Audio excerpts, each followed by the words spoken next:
Ho Yoonjin. I want to change the idol industry. Je vais vous présenter aujourd'hui l'une des artistes dont la passion pour la musique est un véritable exemple dans l'industrie sud-coréenne. Bienvenue dans le portrait de Ho Yoonjin, la membre du groupe Le Seraphim. Née le 8 octobre 2001 à Séoul dans le quartier de Gangnam en Corée du Sud, Ho Yoonjin est une chanteuse et auteure-compositrice coréo-américaine. Elle quitte la Corée du Sud très jeune et grandit à Nishikayuna à New York aux États-Unis sous le nom anglais de Jennifer Ho. Élevée par des parents assez stricts mais ayant une grand-mère qui a fait de l'opéra dans sa jeunesse et qui l'emmenait souvent à la chorale, elle rentre dans le monde de la musique assez jeune. D'ailleurs, elle se forme à l'opéra au collège, puis en entendant un ami parler de Taylor Swift lorsqu'elle a 10 ans, elle s'intéresse fortement à la musique. Yoonjin va brièvement au lycée Nishikayuna avant d'être transférée en Corée du Sud au lycée Hanlim Multi Art School où notamment Taemin, Yoojin, Chui, Somi, Eunbin et l'ange parti trop tôt Moonbin ont passé leurs études. Rien que ça. Au lycée, elle apprend la musique vocale jusqu'au premier semestre de sa première année. Elle participe au concours d'opéra de son lycée, à des clubs de théâtre, effectue des comédies musicales et des pièces de théâtre.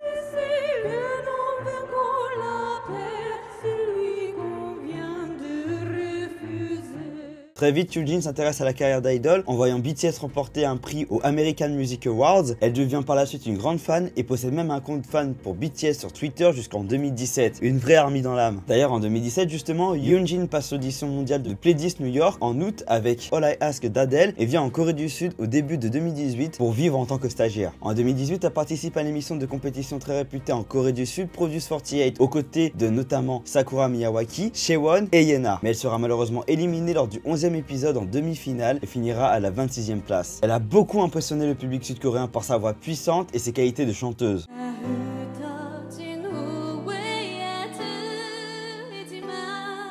D'ailleurs, dans l'émission, elle était dans un groupe temporaire qui se nommait 1AM et qui était composé de Lee Gaeun, ancien membre d'After School, Juri de Rocket Punch, Yena et Han Yoo-jin de IVE. Lors de son élimination, elle a dit « Je vais vous montrer tous mes charmes et possibilités en travaillant dur », ce qui nous laissait l'espoir de la revoir bientôt sur le devant de la scène. Mais malheureusement, par la suite, Yoonjin est éliminé des évaluations de fin de mois chez Pledis Entertainment et retourne aux États-Unis pour commencer des études dans le commerce. Elle s'éloigne fortement du monde de la musique, passe 1 an et demi sans donner d'infos sur son avenir musical, projette même de nombreuses propositions de société de divertissement car elle se sentait trop stressée dans sa vie de stagiaire. Elle dira même plus tard dans une interview que la plus grande peur qu'elle a surmontée n'était pas de choisir la carrière d'idol mais de la refaire après l'avoir abandonnée, sachant à quel point c'était difficile. Ce qui était vraiment horrible parce qu'elle a passé pas moins de 4 ans à s'entraîner très dur pour atteindre son rêve. Mais malgré ce choix difficile qui se présentait devant elle, elle finit par recevoir la proposition de Source Music après avoir entendu le concept du groupe Le Seraphim qui raconte mon histoire honnête et ma cupidité. Elle suit son instinct et accepte, retourne en Corée du Sud et se prépare à faire ses débuts dans un groupe de filles très prometteur. En rejoignant Source Music, Yoonjin retrouve Chaewon et Sakura et fait ses débuts dans le groupe Le Seraphim le 2 mai 2022 avec l'EP Fearless qui est un succès immédiat. En plus de ses talents vocaux et de danseuse, elle en profite pour montrer ses compétences d'écriture et de compositrice avec le single Blue Flame qui se trouve dans l'EP. En août 2022, elle sort son premier single Raise Your Glaze pour commémorer le 100e jour de ses débuts avec Le Seraphim. Pour l'EP Antifragile, elle écrit même 3 chansons, Impurities, No Celestial et Good Parts, qui possèdent toutes des messages forts et marquants. Par exemple, pour Impurities, les paroles suggèrent que chacun doit avoir le courage de s'accepter, même avec ses faiblesses et ses vulnérabilités. La chanson parle d'avoir la force d'aller de l'avant malgré les obstacles qui se présentent et d'utiliser ses imperfections comme un pouvoir pour se tenir debout et fort. Ce qui est à la fois un parallèle avec le concept du groupe et ce que Yoonjin a vécu lors de ses prédébuts. Puis en 2023, elle sort son célèbre single Idol, qui est un véritable succès pour elle. Le titre fait référence aux deux mots idol et poupée. La chanson décrit sa vie comme une idole qui est jugée uniquement en fonction de son apparence. Yoonjin illustre le MV du single par un voyage en tant que figure publique, naviguant à travers l'attention et la critique qu'elle reçoit. Concernant le personnage principal animé dans la vidéo, elle a déclaré qu'elle pensait qu'il serait intéressant de dépeindre un sujet qui n'est pas si simple d'une manière simple. Rolling Stone Hand a même dit que la chanson était une critique aiguë de la complexité de vivre constamment sur les projecteurs et le jugement qui suit. C'est incroyable!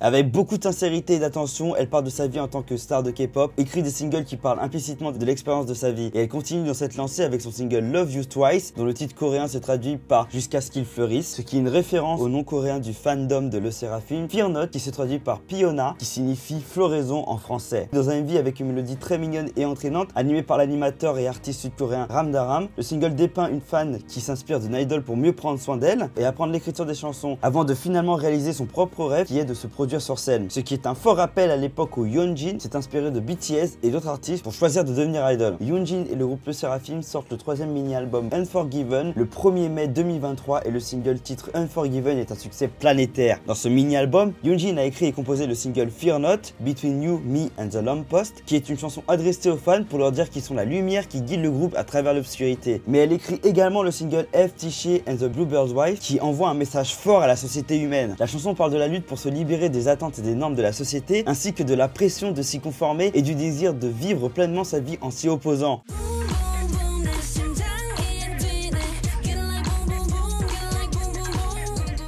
Avec les nombreux singles qu'elle a écrits, Yeonjin montre qu'elle veut changer par sa musique et ses actions l'industrie musicale et l'image que les personnes ont des idoles. Et vous devez vous douter que ce n'est pas fini, car Yeonjin sort son 4e single solo, Blessing in Disguise, qu'elle interprète même en solo sur scène lors du festival WeverseCon 2023 en juin 2023, sur un rythme funk accompagné de sa guitare. La chanson fait référence à son voyage en Corée, à ses peurs, son excitation et ses regrets, qui ont tous été décrits dans les paroles. Une nouvelle fois, Yeonjin partage son histoire à cœur ouvert face à ses fans et au monde entier. Elle est une artiste ultra talentueuse qui à plusieurs reprises a démontré son incroyable sensibilité pour la musique avec une voix puissante et un talent magnifique pour l'écriture des chansons poignantes et remplies de messages forts. Et tous les messages qu'elle a apportés dans ses musiques se basent également sur la transformation physique qu'elle a effectuée entre le moment où elle vivait aux États-Unis et lorsqu'elle a débuté dans l'industrie musicale sud-coréenne. Son changement physique a fait beaucoup parler d'elle, négativement comme positivement, mais malgré tout ce qui a été dit sur ça, elle a continué de véhiculer des messages positifs sur l'acceptation de soi. Yeonjin devient d'ailleurs rapidement une icône de la mode, étant considérée comme étant la membre ayant le meilleur sens du style. En 2022, elle est nommée ambassadrice de la marque de cosmétiques Wakemake en tant que muse et devient avec le groupe Le Seraphim ambassadrice de la marque Louis Vuitton. Rien que ça. Personnellement, Oh Yeonjin est une artiste qui m'a beaucoup touché par son histoire, son parcours et sa passion pour la musique. Le fait qu'elle n'ait finalement pas arrêté son rêve après Produce 48 et qu'elle soit revenue avec un groupe et des chansons qu'elle a écrites et composées elle-même m'a fortement plu chez elle. Elle est marrante, vraie à l'écran et en dehors, elle parle avec beaucoup de sincérité avec ses fans et possède une voix puissante impressionnante. Sa personnalité, sa façon d'aborder la vie d'une idole et les messages qu'elle veut transmettre dans ses chansons m'ont été très sensibles. Elle veut changer l'industrie et ce que les gens pensent des idoles et j'ai hâte de voir ce qu'elle va continuer de nous proposer à l'avenir avec le groupe et en solo. D'ailleurs voici quelques fun facts concernant Yeonjin. Elle aime qu'on l'appelle Jen, elle possède un surnom au sein du groupe qui est Destruction King en raison de sa maladresse. Elle apprend le français depuis un certain moment et souhaite maîtriser la langue. Elle est très proche de Somi, des membres d'Aespa, surtout de Winter et de Ningning dont elles étaient dormmates, et du membre de Kep1er, Chaeyoun, parce qu'elle a été stagiaire chez SM à un moment durant ses prédébuts. Yeonjin s'est même entraînée avec les membres de New Jeans et les fans d'animes japonais comme The Promised Neverland, Vinland Saga ou encore Jujutsu Kaisen. Elle adore le manga de volley IQ. Elle adore les jeux vidéo et est une grande fan du groupe Girl Generation. Sa couleur préférée est le vert émeraude et elle soutient ouvertement la communauté LGBTQIA+,